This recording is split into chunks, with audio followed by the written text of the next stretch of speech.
Hello everyone, Ryan here with another 2020 Subaru Outback tip for you. In this video, I want to talk about the climate settings of the vehicle. There's actually a lot to the system. There's lots of different things you can do. You can manage the climate control settings with the on-screen display, with the physical buttons on either side of the display, using the voice command system, or using the My Subaru app if you are a Starlink Safety and Security Plus subscriber when you remote start the vehicle. So there's a lot of different ways to interface with this system. To turn it on, you just press the on-off button here in the lower part of the display. The system comes on, and this activates your controls. Now the first control I want to go over is the front defroster. When I turn this on, it activates an air defroster, and it'll get a little loud in here because of how strong the system is. All right, you can see that that's turned on now. And this will quickly remove moisture from the inside of the windshield, as well as remove ice from the windshield if you have if you're in a climate with a lot of snow and ice. I'm gonna go ahead and turn that off just because it's so loud, but this is a great feature. It works very well. The other defrosters we have are electronic, and that's what this button does over here on the right side, on the passenger side. And you'll notice that there are two little defrost icons here. And that's because this controls both the front and the rear defrost. When you press this button, all of the electronic defrosters come on for the rear windshield. If you have an Outback with the windshield de-icers, the electronic de-icers, those will also turn on. Those are embedded in the windshield, and they sit, the windshield wipers sit on top of them when they're in a down position.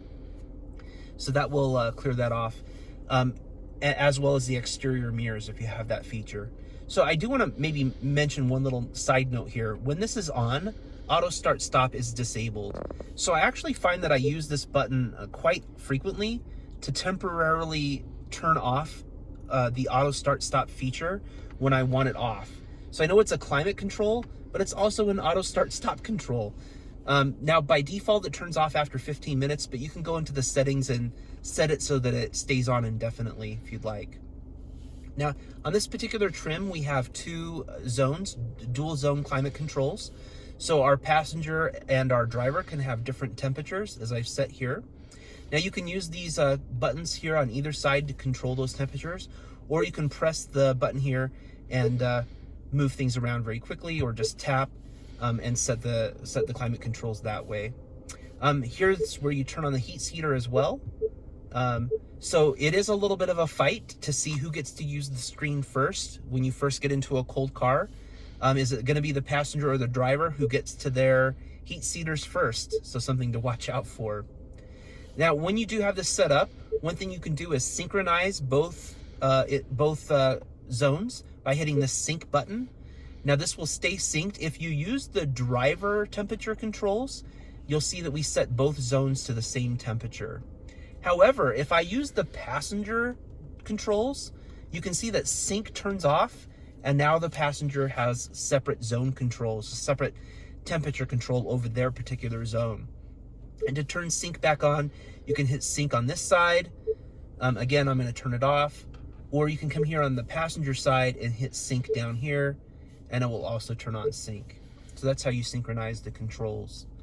Now you can use voice controls to set the temperature, but we found in testing that it's a little hit or miss. It's much easier to use the physical controls, but you can do it verbally if need be. You can also change the fan speed using the voice control system. So I'm going to just demonstrate that real quick. Please say a command. Set fan speed to 4. Setting fan speed to 4. All right, you can see that it set the fan speed to 4.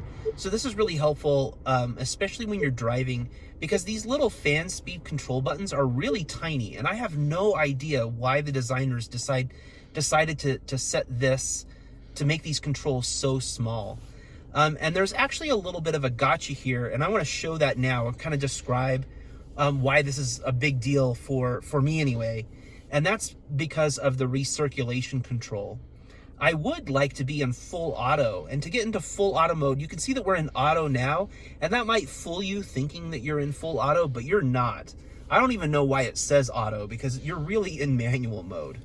When you press this button, you can see that we have different options here, and I can come in here and set the recirculation mode for the system, as well as change where the air comes out. And you'll notice that these graphics change as you select these different air control settings, so you can see where the air is flowing.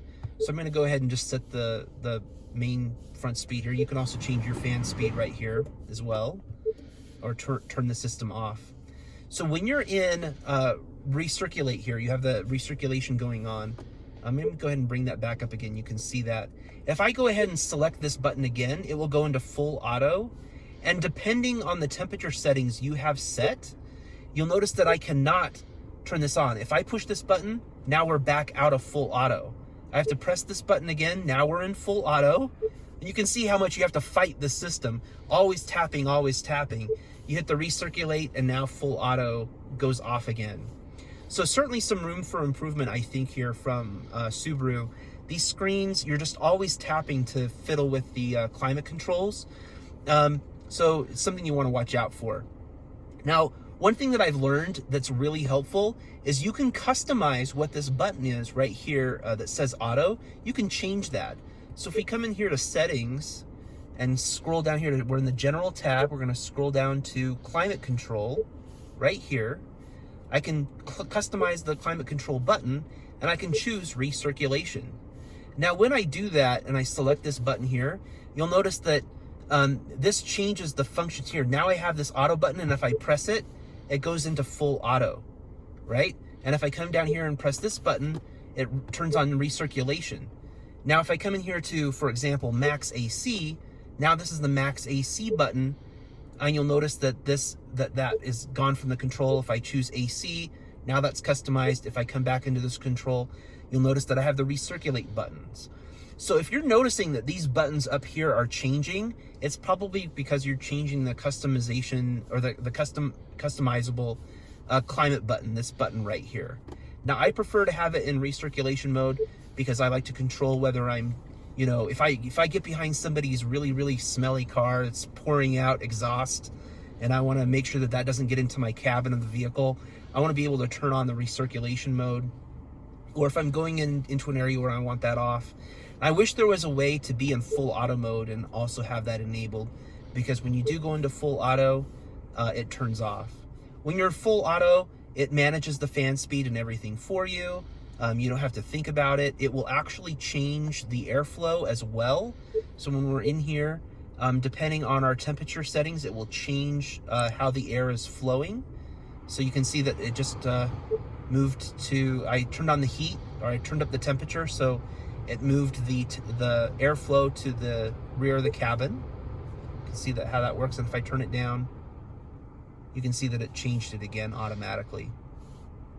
So I usually leave it not in full auto, just because of that recirculation setting. I usually just leave it in auto, which is really should be just be called manual. And then when you're in that mode, you have to fight these little tiny fan buttons. So being able to set the fan speed with the voice command is helpful. And hopefully we'll see some improvements from Subaru in the future that make the system a little easier to use, especially when multiple people want to use the system at once. You know, being able to, having the passenger and the driver fight for the system is a little frustrating sometimes. And it would be nice if when you hit either control, all the controls came up together and you could just set both settings. I think there's enough screen real estate for that. So if someone from Subaru is watching this, pay attention, because this definitely needs to be improved. All right, so I'm going to go ahead and end it there, just because I feel like that's probably more than you wanted to learn about climate control settings. Our test vehicle today is the 2020 Outback Limited XT. I'm the owner of this vehicle. I don't work for Subaru or a Subaru retailer. I'm making these videos just to help people get the most out of their Outback, and I really appreciate everyone watching. Thanks.